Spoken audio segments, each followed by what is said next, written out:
पुष्पा अपने घर सुंदरकांड करवाना चाहती थी, लेकिन हनुमान जी की लीला कुछ और ही थी।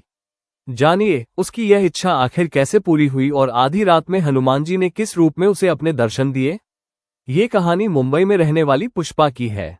पुष्पा अपने पति अंकित और अपने 2 बच्चों के साथ रहती थी। हर साल उनके घर मां दुर्गा की स्थापना होती थी और पूरा परिवार सिद्धिविनायक गणपति में गहरी श्रद्धा रखता था। लेकिन हनुमान जी और श्रीराम की पूजा उनके घर में बहुत अधिक नहीं होती थी। समय बीतता गया और एक ऐसा दौर आया जब उनके जीवन में बहुत बड़ी परेशानी आ गई। अंकित मानसिक रूप से बहुत परेशान रहने लगे और धीरे धीरे घर का माहौल भी भारी और उदास सा हो गया। ऐसे कठिन समय में अंकित ने मन ही मन सोचा कि अब केवल भगवान ही सहारा है और उसी दिन से उन्होंने हनुमान चालीसा का पाठ शुरू कर दिया। देखते ही देखते यह उनकी रोज की आदत बन गई। हर सुबह उठते ही वे सबसे पहले हनुमान चालीसा का पाठ करने लगे। पुष्पा खुद पाठ नहीं करती थी, लेकिन रोज अपने पति के पास बैठकर पूरे ध्यान से हनुमान चालीसा सुनती थी। ये क्रम लगातार 2 वर्षों तक चलता रहा। एक दिन पुष्पा के मन में एक विचार आया कि जब हनुमान चालीसा सुनने से ही मन को इतनी शांति मिलती है तो अगर मैं खुद पाठ करूं तो कैसा अनुभव होगा। उसी दिन से पुष्पा ने भी नियमित रूप से हनुमान चालीसा का पाठ शुरू कर दिया। कुछ ही समय में उन्हें अपने भीतर अद्भुत शांति और सकारात्मकता महसूस होने लगी। मन हल्का रहने लगा और वातावरण भी बदलने लगा। एक दिन उन्हें याद आया कि 2 महीने बाद हनुमान जयंती आने वाली है।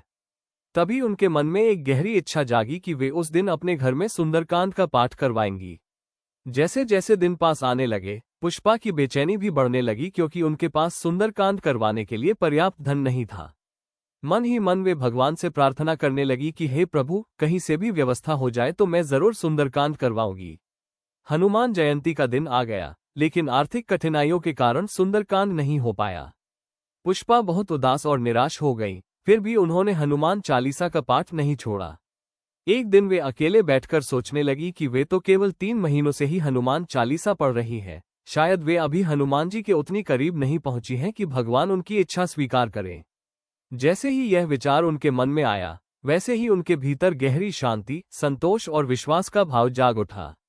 उसी दिन उन्होंने मन ही मन एक दृढ़ संकल्प लिया कि वे 100 बार हनुमान चालीसा का पाठ करेंगी और हर मंगलवार और शनिवार को नियमित रूप से 100 बार पाठ करेगी। अब वे हनुमान चालीसा के साथ साथ श्रीराम का भी ध्यान करने लगी।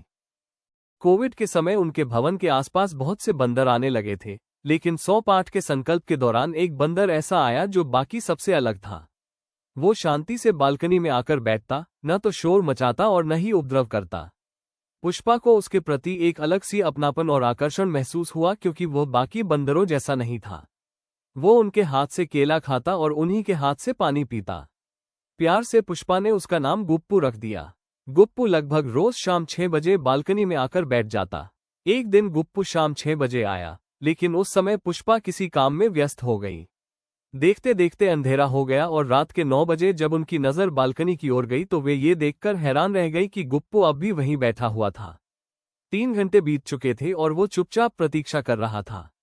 ये दृश्य देखकर पुष्पा की आंखों में आंसू आ गए। वे तुरंत मंदिर में रखा प्रसाद लेकर आई और गुप्पू को खिलाया। उसने शांति से प्रसाद खाया और फिर चला गया। एक मंगलवार की रात पुष्पा को 100 बार हनुमान चालीसा का पाठ करना था। उस दिन काम बहुत ज्यादा था, इसलिए उन्होंने रात 10 बजे पाठ शुरू किया।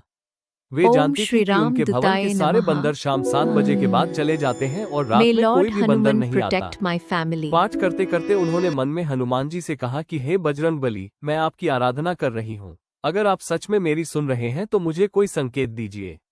फिर उन्होंने कहा कि अगर आप मेरे साथ हैं तो गुप्पू को भेज दीजिए। ये कहते ही उनके मन में विचार आया कि यह तो असंभव है, रात में भला कोई बंदर कैसे आ सकता है। ये सोचकर वे फिर से पूरे मन से पाठ में लीन हो गईं। रात करीब 1:30 बजे उन्हें बालकनी की ओर से हल्की सी आवाज सुनाई दी। जैसे ही उन्होंने दरवाजा खोला, उनका दिल तेजी से धड़कने लगा क्योंकि गुप्पू बालकनी में बैठा हुआ था। उस पल पुष्पा की आंखें नम हो गईं। उन्हें पूरा विश्वास हो गया कि हनुमान जी ने सच में उनकी पुकार सुन ली है। इसके बाद उनके साथ कई बार ऐसा हुआ कि उन्होंने दिल से जो भी मांगा वो पूरा होता चला गया। धीरे धीरे पुष्पा पूरी तरह हनुमान जी की भक्ति में डूब गई। लगातार 4 महीनों तक उन्होंने पूरे मन, श्रद्धा और विश्वास के साथ अपना संकल्प निभाया। संकल्प पूरा होते ही हनुमान जी ने स्वयं ऐसी व्यवस्था कर दी कि उनके घर पंडित आए, विधिपूर्वक पूजा हुई, राम दरबार की स्थापना हुई, भजन मंडली आए और उनके घर में सुंदरकांड और भजन का आयोजन हुआ।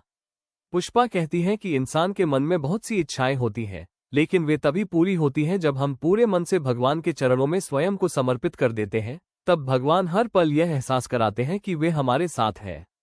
आज उनका पूरा परिवार हनुमान जी का सच्चा भक्त है। अगर आपको पुष्पा और उसके परिवार की ये सच्ची कहानी पसंद आई हो, और अगर आपने भी कभी भगवान के प्रति कोई अनुभव महसूस किया हो या प्रभु की ओर से कोई संकेत पाया हो, तो अपनी बात हमारी कम्युनिटी में जरूर पोस्ट करें। अपना नाम और शहर का नाम लिखें। हम आपके अनुभव को जरूर अपने चैनल पर दिखाएंगे। एक बार हनुमान जी का जयकारा जरूर लगाए। सियावर रामचंद्र की जय। जय श्री राम।